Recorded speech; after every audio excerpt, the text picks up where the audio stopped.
I'm so excited today to talk with Father Nathan Castle, who is the author of Afterlife Interrupted, Helping Stuck Souls Cross Over.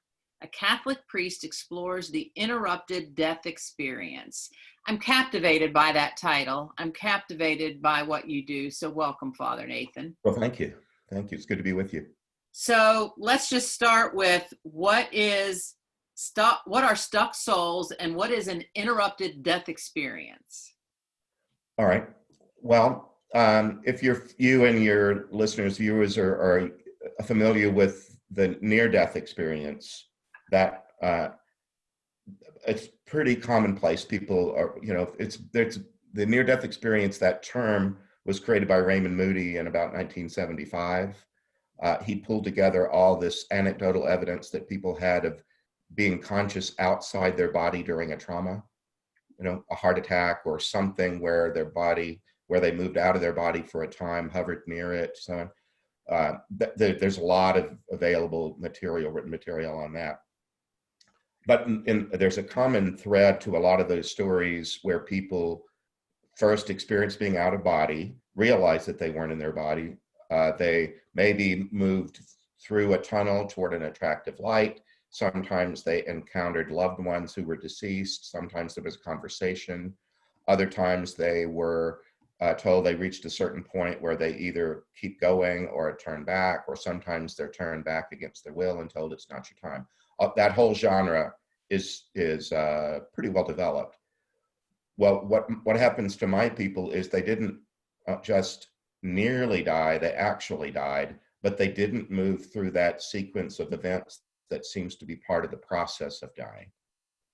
Okay. And it was interrupted or short-circuited in some way.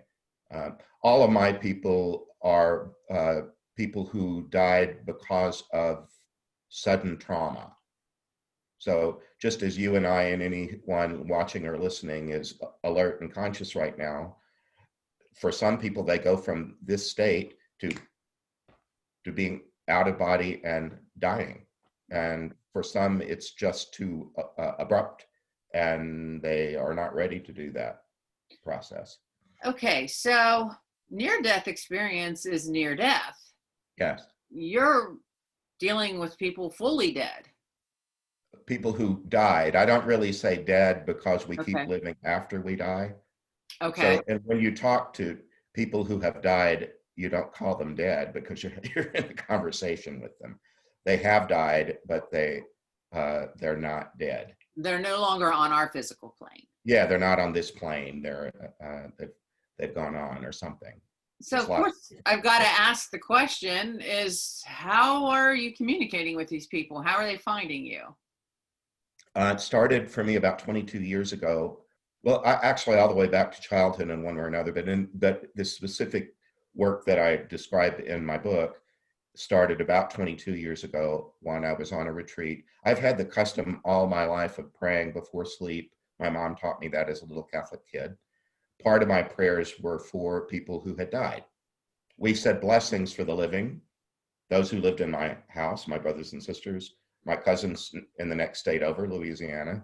I learned that you could pray for people local, people that were not local, and for people that weren't even on the earth anymore. And of course, when you're talking to God or any of the saints, especially the saints, they're humans who have died but now live in another way. But they don't have to live just in a foreign place, because heaven isn't just, it's not Ecuador. It's both here and not yet. That right. It's in our midst. Every time we pray the Lord's Prayer, we say, may it be on earth as it is in heaven. May the two merge. And if that prayer's ever been answered, they have, at least some. Anyway, I was asleep. Someone came to me in a dream and showed me his violent death. I felt like I was alerted. As a priest, I've had to take my turn having a pager on the nightstand in case there's an emergency call at the hospital. Mm-hmm. And people want a priest right now. Well, it felt like that, like I was being called out of my sleep to help somebody, but it wasn't a phone call. It was interior. And so did you realize what was happening, and how did you answer that call? Well, let me describe it a bit. I was having a regular dream about finishing a round of golf, going into the 19th hole of the bar with a priest friend that I was playing with, and we happened upon a silent auction in this clubhouse, and I've run nonprofits most of my life. Silent auctions fundraising is just part Right. of the whole package. So that was my dream. And then I looked across the room, and on the wall, it was before we had televisions that were hanging on walls, but it was like that. There was this nasty piece of framed art. I just looked at it and said to my friend, who in the world would donate that to a charity? It's horrific. But it was so attractive in the way that we slow down when we see wrecks on the highway. We just can't stop ourselves from wanting to see what happened. Anyway, I moved toward it, even though I knew it was awful. It moved toward me and met me halfway. And then inside this picture frame, everything began to play like a film. It was a story of a man who was seated on a radiator of a car from the late 50s, the kind with fins and lots of chrome. It's an odd thing. I've never sat on a radiator with my feet on a bumper, facing away from a vehicle with the hood open, but that's what I was seeing. And he burst into flames. He wasn't in a car crash. He was like a mechanic sitting on a radiator with a hood open, and he burst into flames and was screaming. And I woke up. Can you get the distinction between one is like your normal dreamscape and then the other one is just so unlike it, both in the same place? So what'd you do with that? Well, I sat up and I felt right away that it was what I now call a contact dream. Somebody was in my stream of consciousness trying to get my attention. And I knew from the mystical tradition of the Catholic Church, at least, of which I'm a member and a priest, that that there have been plenty of times in history where people have called out from the afterlife asking for help, for prayer or something. So anyway, I quickly wrote down what I saw. I said a prayer, and I said, whoever you are, I got what you sent. At least I think I did. I'll help you in the morning. I'll figure it out. We'll work on it, whatever it is. And it felt like a counseling thing. You know, when you're in the clergy, you're kind of paraprofessional counselor, even if you aren't really well schooled in it. We're sort of a place where people can come and talk about their troubles. And so I'm used to dealing with people kind of just bringing me whatever their business is. And so that's what it felt like. So what did this soul want? That was exactly the right question to ask, I thought. Doesn't that just make sense? Yeah. How can I help you? Yeah, how can I help you? Anybody in customer service, that's the first question we ask. What can I do for you? How can I help? Well, I got with a prayer partner we were on a retreat, and I knew that my prayer partner was a woman of great faith and who had unusual, even mystical gifts of her own. And I thought, and we had prayed together on occasion for different things. And so I said, would you mind praying with me? Something happened in the night, and I think you could help with it. So we went into prayer. I explained it to her as I just did to you and your viewers and listeners. And we went into prayer, and we know how to protect ourselves in prayer. We go to St. Michael the Archangel first and ask that the space be kept safe from any who would try to harm us. Mary, the mother of Jesus, a lot of different saints, St. Dominic, because he's the patron of my order. So I surround myself with holy protectors and then move into this space. She said to me, well, whoever this guy is, he really wants to talk to you. Would it be okay if I let him? And she had the facility to do that. Mm-hmm. Well, do you do that? And I said, well, I'm doing nothing but trying to follow the lead of the Holy Spirit. I'm not dabbling in things. There's this in Psalm 131, there's a line that says, I have not gone after things too great nor marvels beyond me. I'm not looking for spooky things and trying to be some sort of odd mystic something. I'm just being myself, being a priest, and this has come up. So, okay, sure, go ahead. We protected ourselves. So out of her mouth come the words, who the hell does he think he is, taking me just when my life's getting good? So I introduced myself and said, hi, I'm Nathan. You came to me in a dream last night and you showed me this scene of being on the hood of a car. And did I get that right? And he said, yeah, that's how I died. So I said, okay, well, how can we help you? And he said, my wife. He had died in 1960 when I was 4 years old. And now it was around 1998 or 9, something along. And he said, my wife, she's grown old. She married again. She's moved to South Carolina. She married up. He was a little mechanic, a 20-year-old mechanic, and he married a lawyer, or she married a lawyer after he died. So she married up, but now she has cancer and she's dying.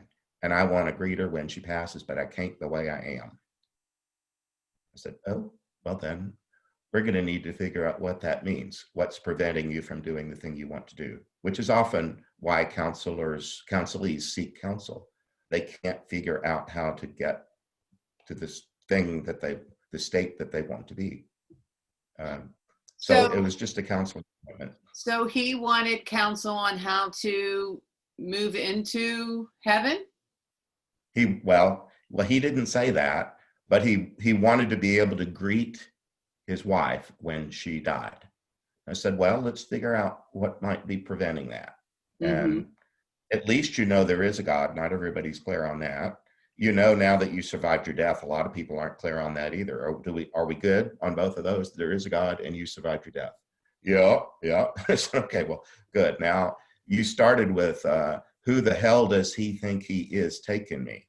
I said, do you think that God takes you, that God burned you to death in a fire? And he said, well, God took me. And I said, well, how did you learn that? Who taught you that?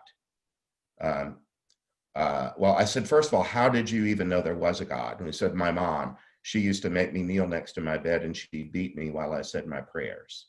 I said, beat you? Why in the world would she do that? And he said, I don't know, she just did. And I said, well, you had a child. Your child was only a year and a half old when you died. Had you been around longer, would you have beaten your son while he said prayers? And he said, of course not. I said, well, maybe, can you imagine that maybe you learned a weird thing or two about God from a mom who beat you while you prayed? Well, he didn't like the idea of that because he was going to have to change something in the way he thought. And people don't like that.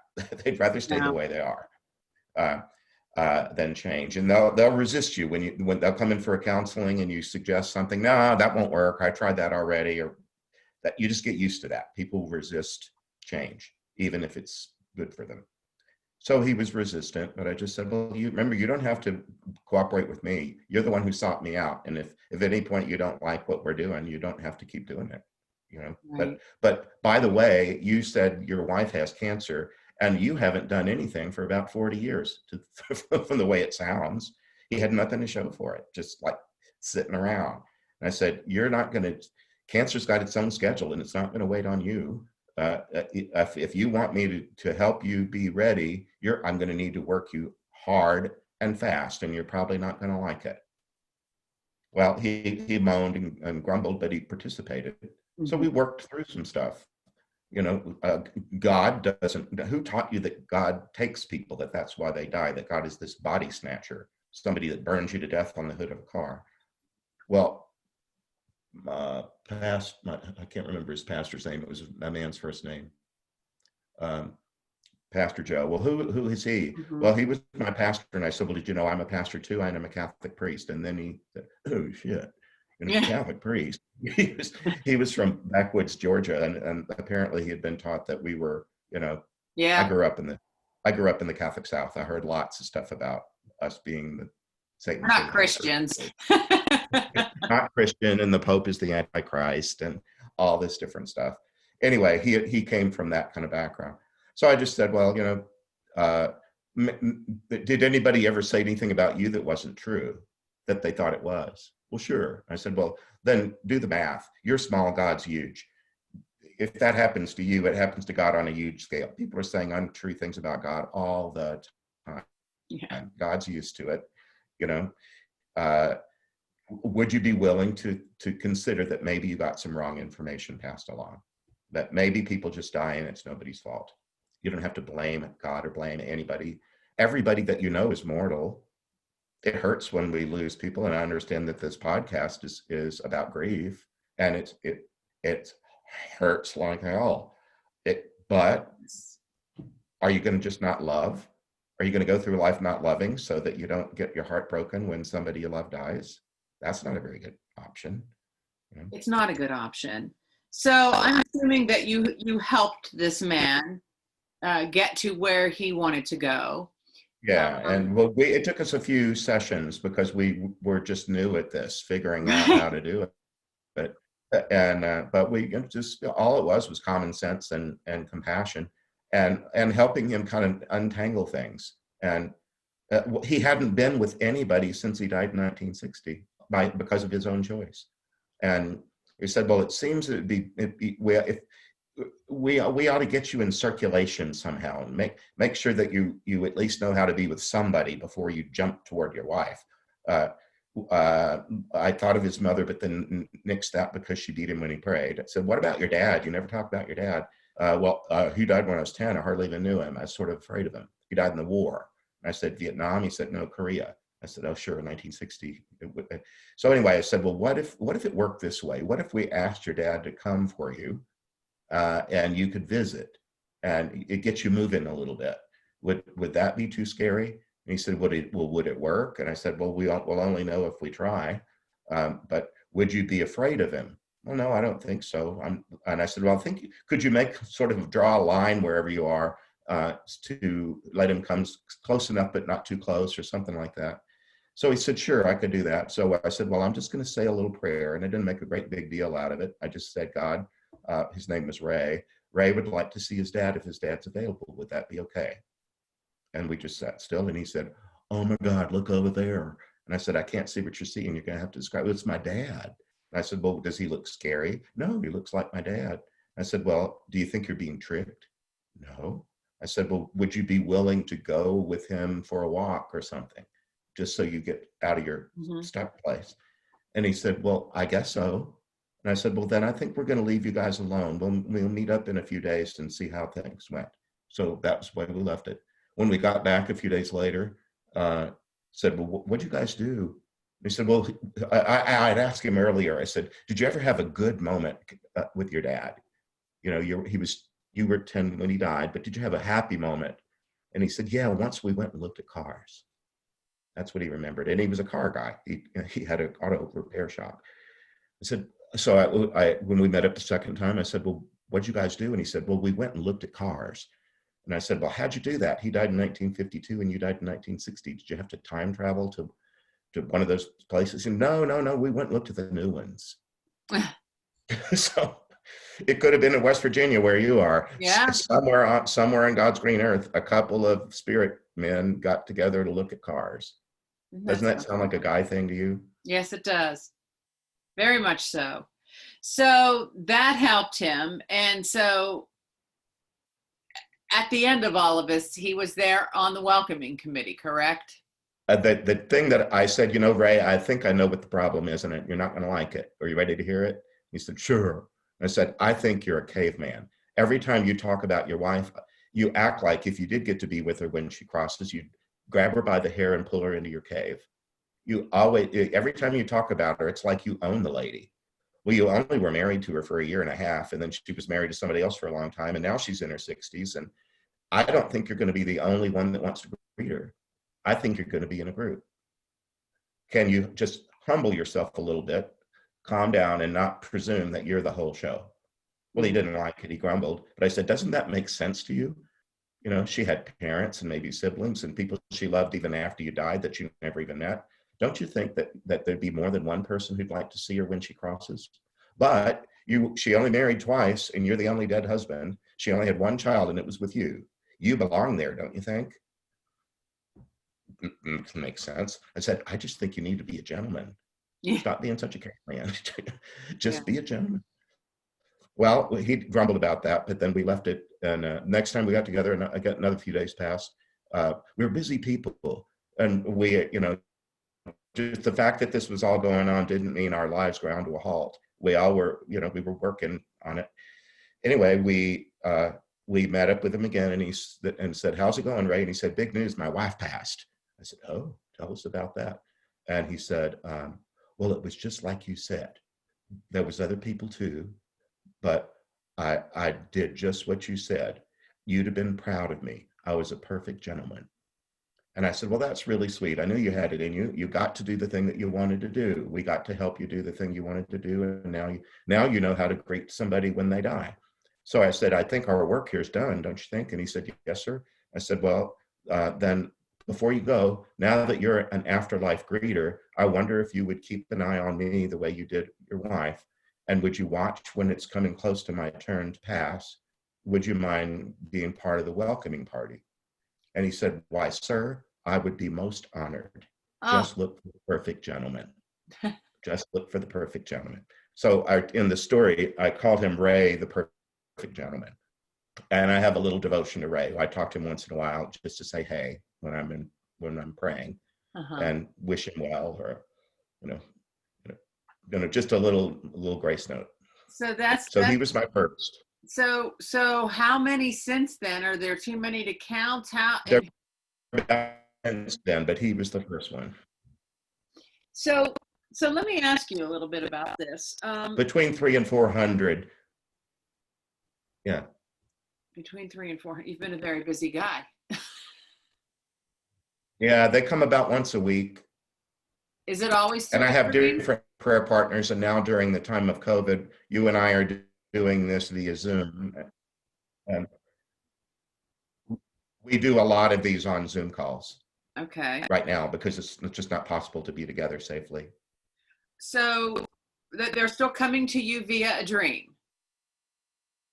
Yes, Okay. about once And a week. and so you are these all people that have died suddenly? Are most of them because they've died suddenly, because they've died Yeah, it seems like violently? I have a little clientele that mine almost all died sudden violent deaths. Once in a while, I get somebody who had a life event that sort of killed their soul, broke Uh-huh. their heart.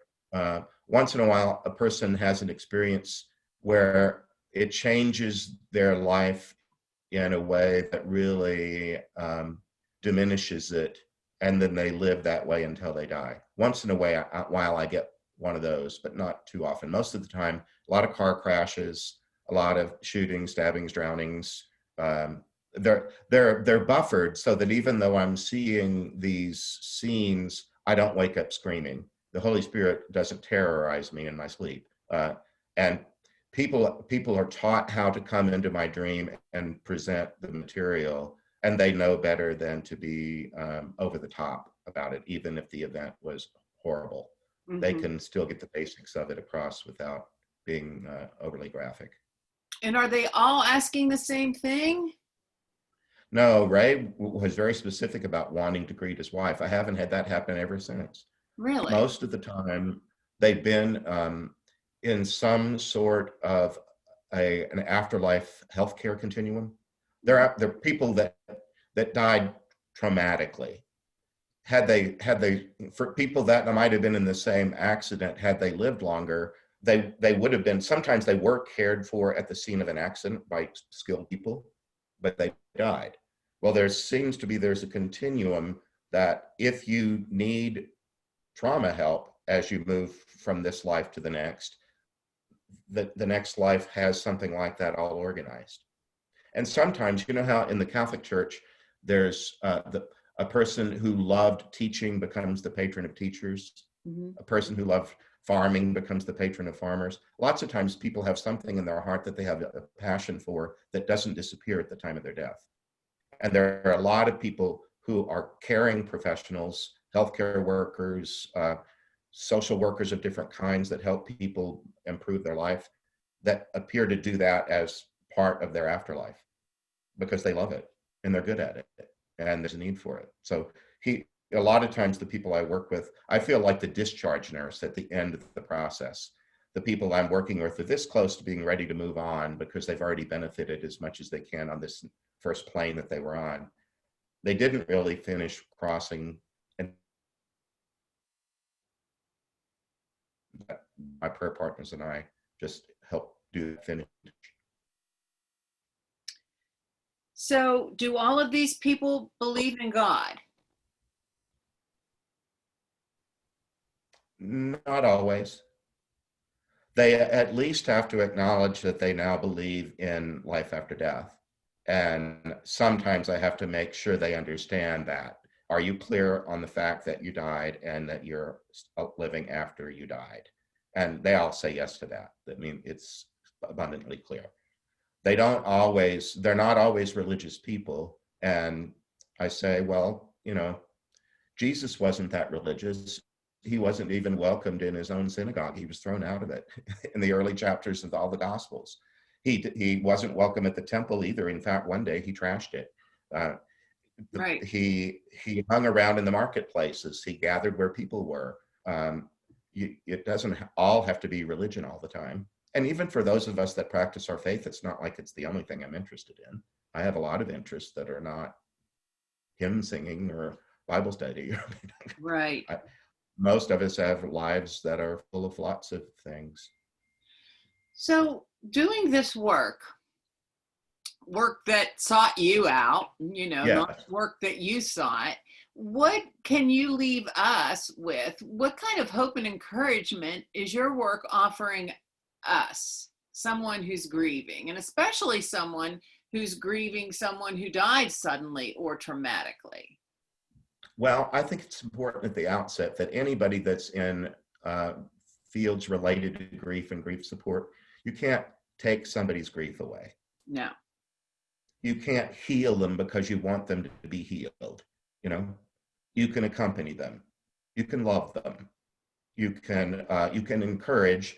Sometimes you can give people a new way of thinking about a thing, but they still have to try it on and decide whether or not they want to think that way. I just try to, it's the reason I've written my book, and I have a second one coming, of case studies of people where the worst came to the worst. They were in a horrific head-on collision, or somebody shot them, or what. This one gal died in that tsunami, that huge one, you remember years ago, when it killed like 250,000 people. This little girl died in it, and I helped her. Some of the stuff, you just think it's so tragic, but actually Ronnie was her name, and she said, I want people to know that even if your death comes in a way that seems colossally tragic, you simply move on. You step out of it as you step out of dirty clothes, and you go on. And it's not about religion necessarily, because the one who created all of us knows that there are lots of different religions and people who aren't interested in them at all. It's really not about that. We all just go on. So I've suffered losses in my life, and one of the ways that I've comforted myself was that my friends and loved ones are still alive. They don't have to be far away.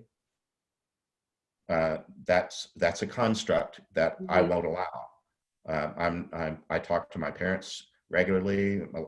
I'm 64 years old. I have more and more friends who have died, and family members. I just talk to them, and I know they hear me. I could say that to your folk. You don't have to be a professional prayer. You can form an intention that's from your heart. I like the way that Catholics do it. We make the sign of the cross. We bless our mind, our heart, and our body, bring our whole self into it, and say, I'd like to talk to my loved one. My mom taught me, I loved pirates when I was a little kid, the way some kids love dinosaurs. I love pirates. And she knew that. And so she taught me, when I make the sign of the cross, which any Christian can do, you don't have to be a Catholic to do that. It's just the cross of Christ. Right. And she said, what letter does that make? And I said, well, it makes an X. And she said, don't the pirates have maps that have X's on them? And I said, yeah, they do. And she said, well, what does the X mean? And it's the spot where the treasure's buried. And she said, well, that's exactly right. There's a treasure. It's inside you. It's buried inside you. That's why you can't see it. But you might make the X, and then you knock and say, God, I know you're in there. I want to talk to you. Then say what you need to say. And she also taught me that my eyes were round. When your eyes are open, you see out the front, and when they're closed, you see out the back. You see Oh, outside when your eyes are open, you see inside when they're closed. those are And very wise woman. I was really, and then both of my dad's only two sisters were first grade Dominican teachers. And so I was surrounded by a lot of wisdom as a really young child, young little Catholic child. So I was taught this whole coherent view of the world.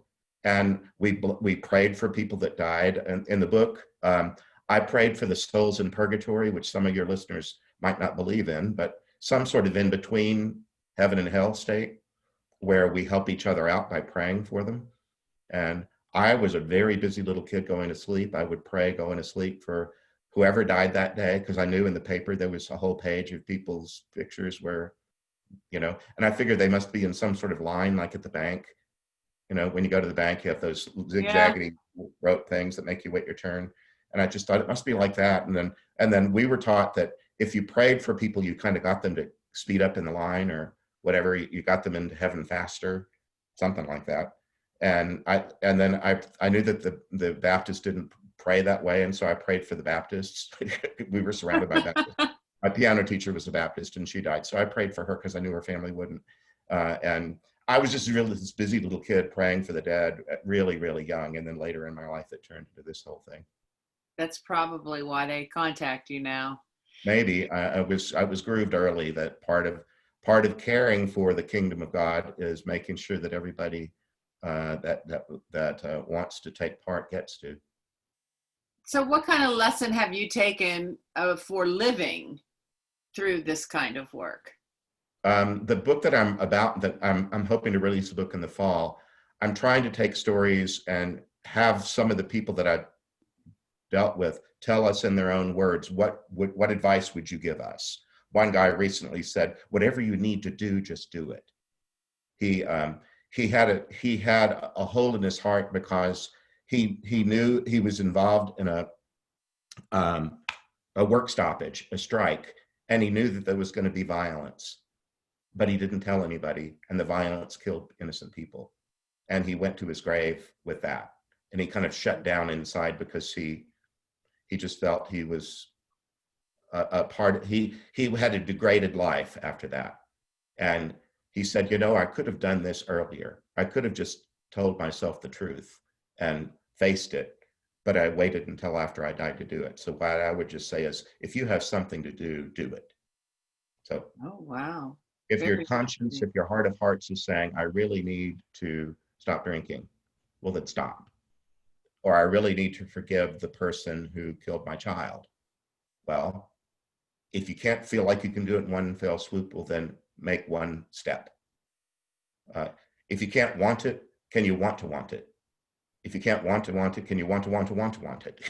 Can you do something to get unstuck, to get moving, or get help to get moving? That'd be one thing. Do it, whatever it is. That one I just dealt with this week. That's why it's on my mind. Do they have anything that they want to tell their loved ones? Have they ever asked you to relay messages to loved ones? I've made it known that I don't believe that's my calling. So I wouldn't want people that listen to this show to go on my website hoping that I will, Connect, yeah. connect with their dead child or something like that. I don't feel like that's my job.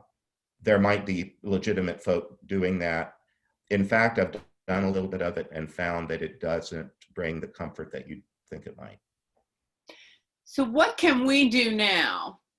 What can we do now living to have to keep from contacting you once we've crossed over? Yeah. What I try to do is I don't want to be some sort of oracle or medium that you come to buy a service or something. I just don't want to do that. I'd rather teach you to talk to your own loved ones and at least learn to be everybody can send. The trickier part is receiving. Right. You've lost a child, Right. You've prayed toward your child, have you not? Speak to them. Do you Oh, ever do that? yes. Yeah. I speak You to my can, child. I feel like a lot of what I do, I co-create with him. yeah, well, there you go. You could probably write that book. Have you written that book already? What? I wrote my book. Yeah, The I've written my book book. that you're asking me about. Yeah, Yeah, okay. I'm going to be writing I another one, only but barely yeah, get started. yeah, I feel like the work that I do is co-creating with him. But you know, the funny thing Yeah, is that I never prayed for his soul, because I just believed he was innocent and already there. yeah. Well, to me, it isn't just about good and evil, crime and punishment. Those things don't apply to a little child. Yours was a Right. month old or something.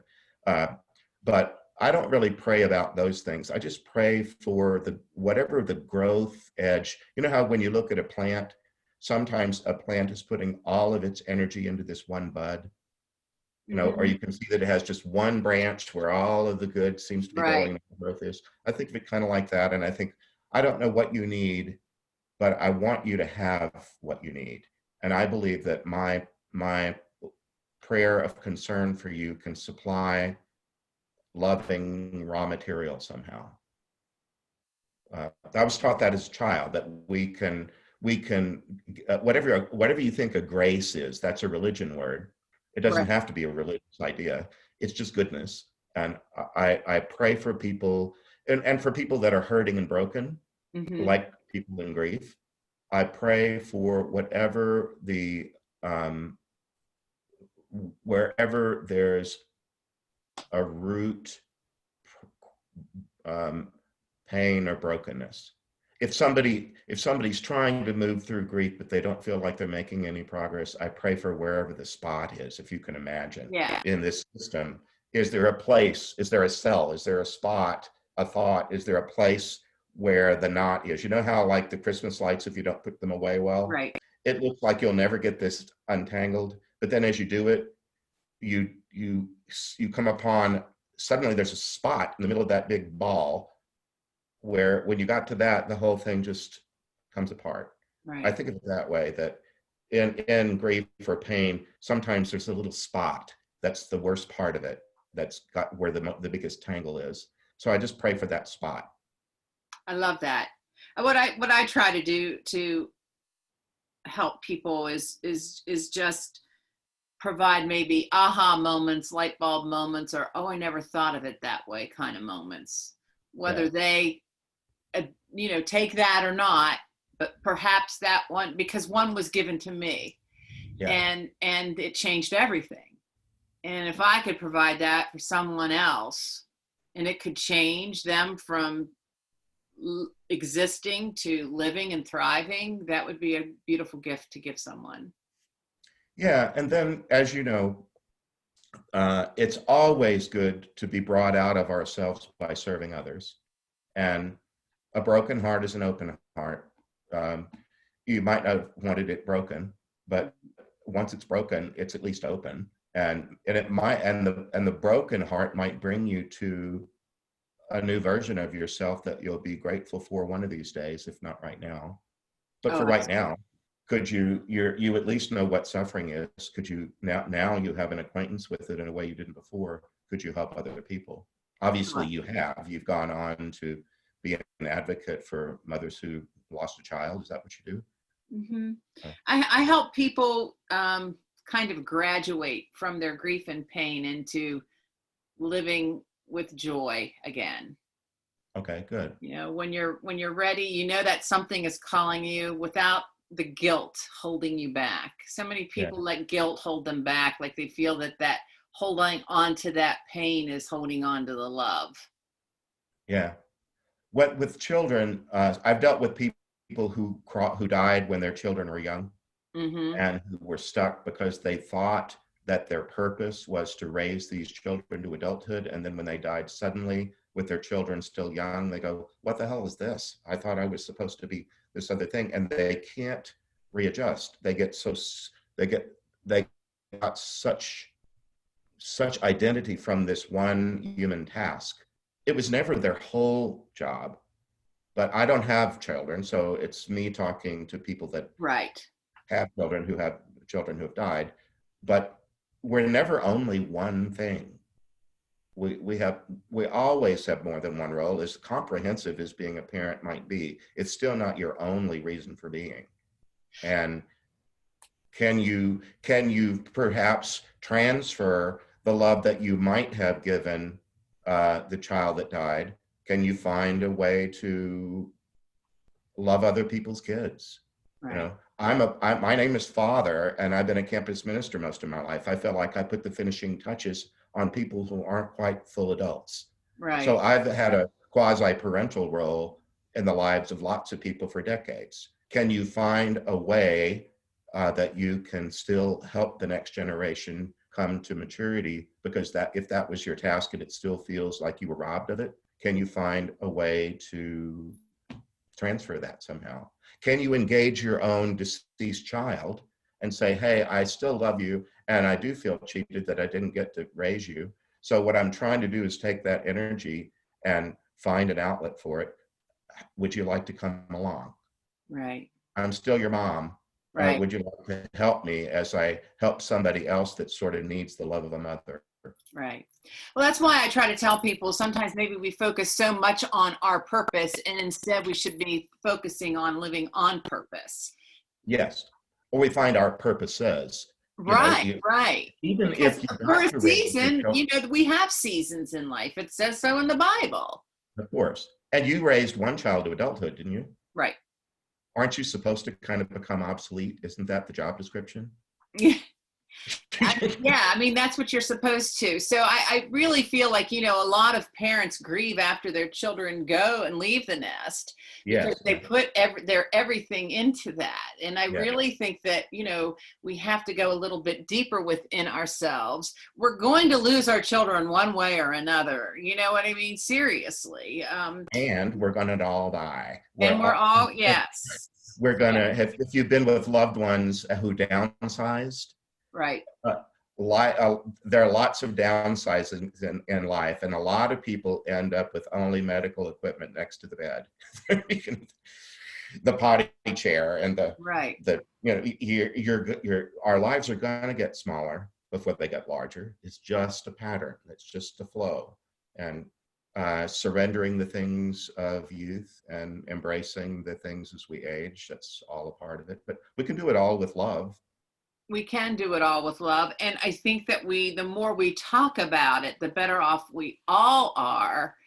And so that's why I want to thank you so much for engaging in this conversation with me today. Well, it's been a joy. And if I can be of any help to your listeners, they can find me through my website. My name is Nathan Castle, Father Nathan Castle, but the website is nathan-castle.org.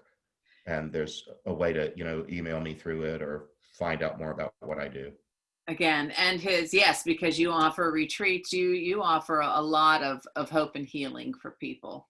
I do. And my book is named Afterlife Interrupted. Can you see that? Absolutely. Helping stuck souls cross over. And I also have a video series that just came out that I can make available to people. There's a lot of people unemployed right now. And if you can't afford it, you just email me and tell me so, and I'll send you a coupon that gets you through the market thing on the website. You know how you have to go in and pay a credit card. There's a way that I can give it to you for free. And then if you can pay me anything, you can just do it as a donation. Okay. Wonderful. Well, we'll provide that information in our show notes too. So, Father Nathan Castle, thank you very much for spending time with us today. Okay. Enjoy the rest of your day.